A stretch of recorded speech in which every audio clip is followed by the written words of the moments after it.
Are you looking to learn Spanish in the new year?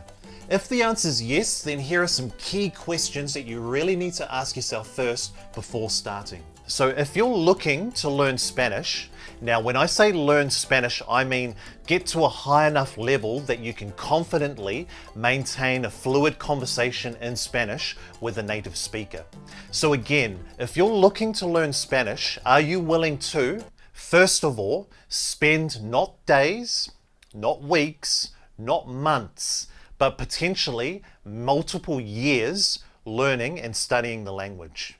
Second, are you willing to put yourself out there and make countless errors and countless embarrassing mistakes? I've spoken before about the one time where I met this Spanish guy in the gym and I accidentally in Spanish told him I was horny. Or the other time where I met this girl from South America and I accidentally told her I was pregnant. Third, and probably the most important question, why are you looking at learning Spanish? Now, the stronger that reason is, the better, because trust me, there's going to be a lot of times ahead where you're going to think to yourself, oh, listen, I'm tired. It's been a really stressful day at work. I really don't want to do anything tonight. Or this is really confusing and I'm not really enjoying this right now. I don't know if this is maybe for me. Or the other one I used to hear all the time was, oh yeah, listen, I've heard from a lot of my friends that it's basically almost impossible to learn another language when you become an adult. Which is obviously a lie, but just understand that if you're not really committed to this, at some point in the future you are going to give in to one of these kind of excuses and then you're going to stop altogether.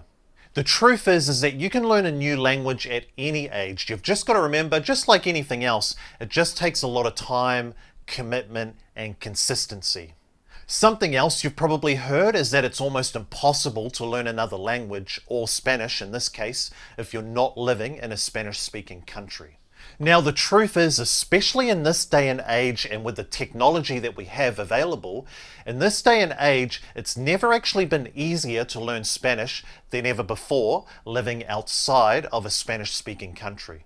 Now, you're probably thinking, Hawani, you've told us a lot of the negatives about learning a new language. And yes, I've done that purposely because I want you to be fully aware of what you're jumping into before you jump into it. Because you might have heard things like learn Spanish in 30 days or become fluent in Spanish in 3 months. And I just want you to be aware that that's probably not going to be the case. It's probably going to take you a long time, multiple years, before you become fluent in the language. Let's now, though, move on to some of the positive things about learning Spanish, especially in my experience so far. And the first thing is, it's just going to open up a whole different range of opportunities for you, especially if you're maybe looking at living in another country.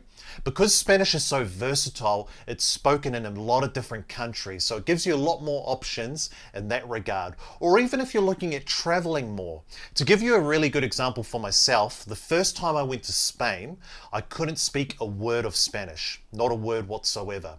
However, 6 months ago, I went to Madrid, and while I was in Madrid, it was just a completely different experience. Now that I could actually speak Spanish and have a conversation confidently with all the locals, now that I could actually ask for directions and even walk into a restaurant and just order food and drinks in Spanish, as I mentioned, it was just a completely different experience in a good way. Second thing, you're going to meet a lot more people and you're going to learn about a lot of different cultures and overall just a lot of different ways of life, which was something that was really interesting for me. The third thing, and this might actually be a surprising one for you, is that you can actually potentially improve your overall self-confidence significantly, especially if you're quite a shy person like myself. So to give you an example, here in Australia, whenever I'd go to a Mexican or a Spanish restaurant, I'd normally go and introduce myself to the staff in Spanish to help practice my Spanish overall. Now, this would be really nerve-wracking for me because even just introducing myself to someone in English would be quite nerve-wracking for me sometimes.